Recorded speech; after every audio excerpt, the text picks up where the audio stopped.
Hello everyone, welcome back to our YouTube channel ST study circle.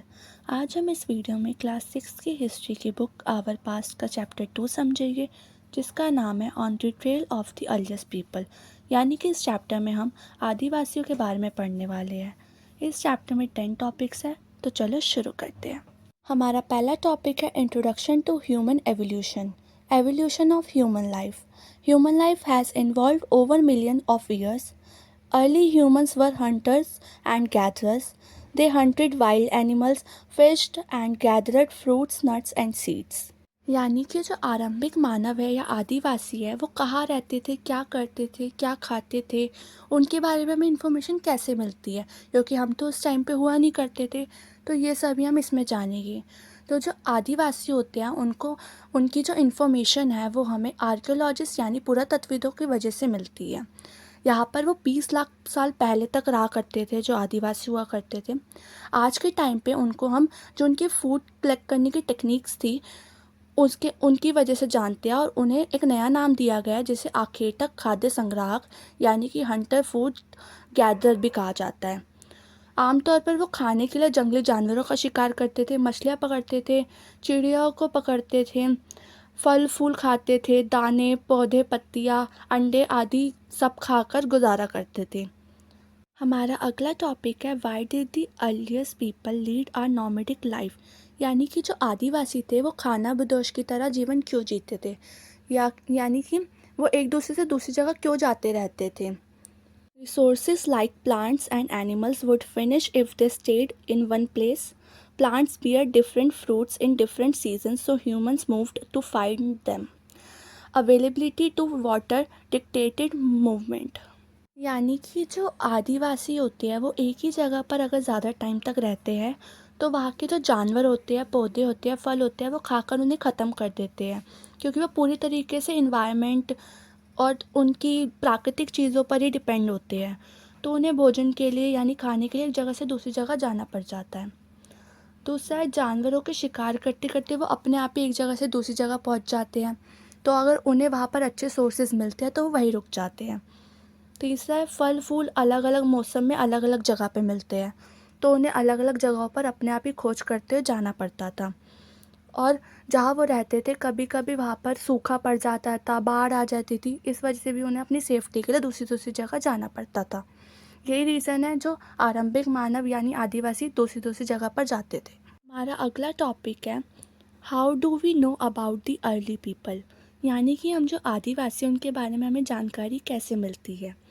Archaeologists have found several tools used by hunter-gatherers, tools made of stone, wood, etc., tools used to cut meat, chop fruits, etc., wood used to make huts and for firewood.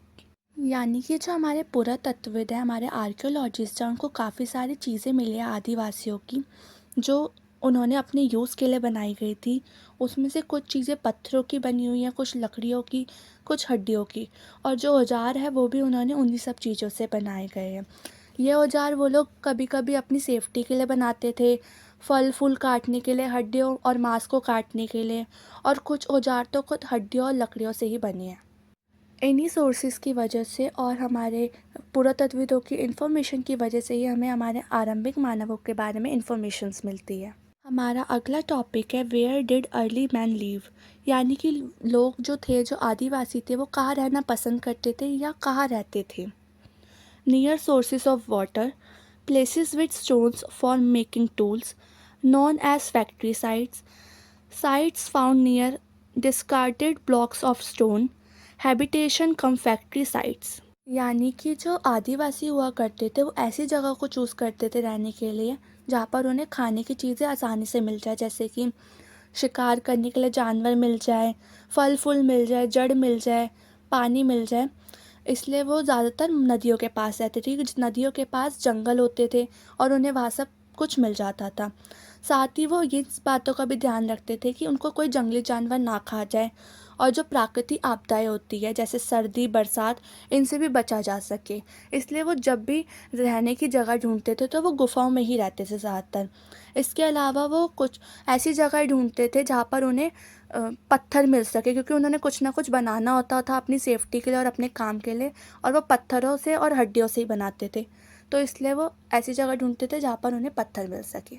हमारा अगला topic है the stone age, period when mostly stone tools were made, यानी कि वहाँ पर उस time पे सबसे ज़्यादा पत्थरों का इस्तेमाल किया जाता था किसी भी चीज़ को बनाने के लिए। डिवाइडेड इनटू 3 पार्ट्स, उस टाइम को 3 पार्ट में डिवाइड करा गया है। पैलियोलिथिक और ओल्ड स्टोन एज, यानी कि पूरा पाषाण काल। जो हमारे आर्कियोलॉजिस्ट हैं उन्होंने जो आदिवासी का स्टार्टिंग का टाइम पीरियड है उसे पूरा पाषाण काल का है, यानी कि पैलियोलिथिक का है। ये शब्द जो है पूरा पाषाण काल, ये पूरा और पाषाण दोनों को मिलाकर बना है। पूरा का मतलब होता है पुराना और पाषाण का मतलब होता है पत्थर।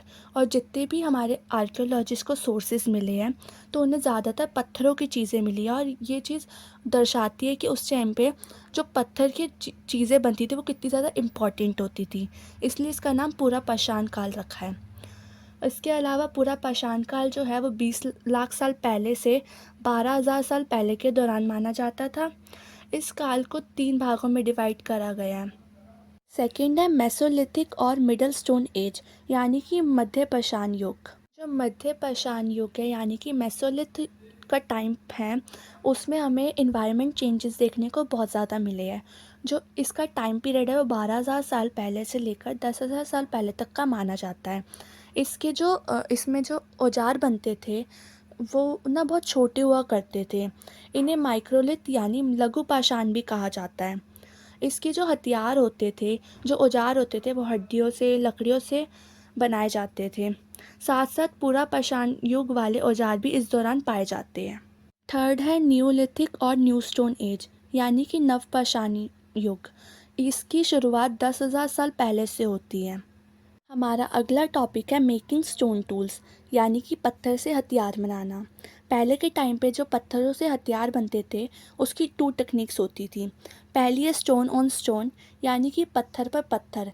इस टेक्निक में हथियार बनाने के लिए एक पत्थर के ऊपर दूसरे पत्थर को मारा जाता था, और उसको जब तक मारा जाता था जब तक वो पत्थर एक अच्छे शेप यानी कि आकार में ना आ जाए। दूसरा है प्रेशर फ्लेकिंग, दबाव से झड़कना। इसमें पत्थर को एक सॉलिड जगह पर रखा जाता है और फिर उस पर काम किया जाता है या वार किया जाता है ताकि वो पत्थर अच्छे से पतली परत का हो जाए। यही 2 टेक्निक्स है जिसकी वजह से पहले के टाइम पर पत्थरों से यानी स्टोन से तरह तरह की चीज़ें बनाई जाती थी। हमारा अगला टॉपिक है डिस्कवरी ऑफ फायर, यानी कि आग की खोज कैसे हुई। फायर डिस्कवर्ड एक्सीडेंटली, जो आग है उसका पता एक्सीडेंटली चला था, अचानक से पता चला था उसके बारे में। Over time humans learn various uses of fire, एक टाइम के बाद लोगों ने जो आग है उसका तरह तरह से यूज़ करना सीख लिया था। Use in winters to keep warm for cooking food, यानी कि एक टाइम के बाद जब लोगों ने तरह तरह की चीज़ें सीख ली थी आग से करने की, यूज़ करना सीख लिया था आग को, तो उन्होंने अब सबसे ज़्यादा यूज़ जो है आग का वो खाना बनाने के लिए होता है आज के टाइम पर। उसके अलावा ठंड में गर्माहट के लिए यूज़ होती है आग। हमारा अगला टॉपिक है अर्ली रॉक पेंटिंग्स, यानी कि शैल चित्रकला। Early caves had paintings on the walls found in MP and southern UP depicted daily life activities like hunting, grading, jumping.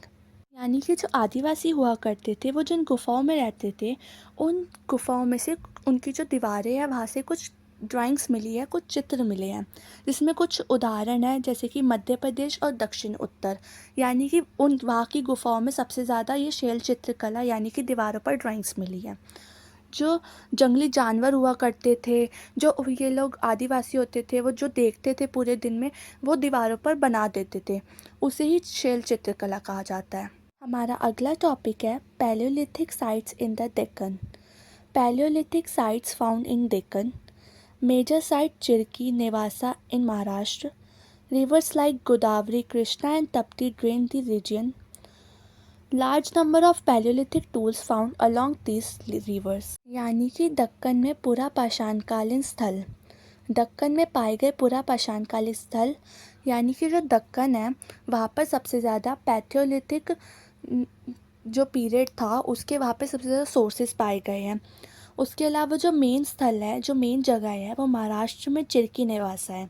वहाँ पर भी बहुत सारे सोर्सेज पाए गए हैं पूरा पाषाणकालीन के। उसके अलावा जो नदियाँ थी, जो लोग नदियों के पास रहते थे, वो सबसे ज़्यादा गोदावरी, कृष्णा और ताप्ती जैसी नदियों के पास रहते थे। इनके किनारे बड़ी संख्या में पूरा पाषाणकालीन यानी कि पैथियोलिथिक उपकरण मिले हैं। हमारा अगला टॉपिक है archaeological findings in Deccan, Kurnool and Hunsi. Sites in Andhra Pradesh and Karnataka, bones, horns and tusk of animal like elephant and wild ox found। यानी कि जो कुर्नूल की गुफाएं और हुंसी की गुफाएं है वो आंध्र प्रदेश और कर्नाटकों में पाई जाती है। उसमें हाथी और जंगली बैल जैसे जानवरों की हड्डी और सींग और दांत मिले हैं। इसके अलावा सबसे पहले जो आग का अवशेष था, जो राख थी, वो सबसे पहले मिली थी कुर्नूल की गुफा में पुरातत्वविदों को। कॉन्क्लूजन यानी कि निष्कर्ष, early human life was marked by hunting, gathering and nomadic lifestyle. Discoveries of tools, fire, and paintings give insight into their lives. Ongoing archaeological studies continue to reveal more about this era. यानी कि हमने इस chapter में पढ़ा जो आदिवासी होते हैं, प्रारंभिक मानव होते हैं, वो पूरे दिन क्या करते थे, क्या खाते थे, वो एक जगह से दूसरी जगह क्यों जाते थे, वो खाना बदोश वाली ज़िंदगी क्यों जीते थे, ये सब हमने पढ़ा। इसके अलावा हमने औजार बनाने की टेक्निक्स पढ़ी और वो औजार किस किस चीज़ों से बनता था ये पढ़ा। जो आदिवासी थे उनको आग कहाँ से मिली और शैल चित्रकला के बारे में भी हमने जाना। जो हमारे पुरातत्वविद हैं उन्होंने आदिवासियों के बारे में हमें काफ़ी कुछ इन्फॉर्मेशन दे रखी है जो हमारे लिए काफ़ी ज़्यादा यूज़फुल है। हमारा चैप्टर 2 यहाँ ख़त्म होता है।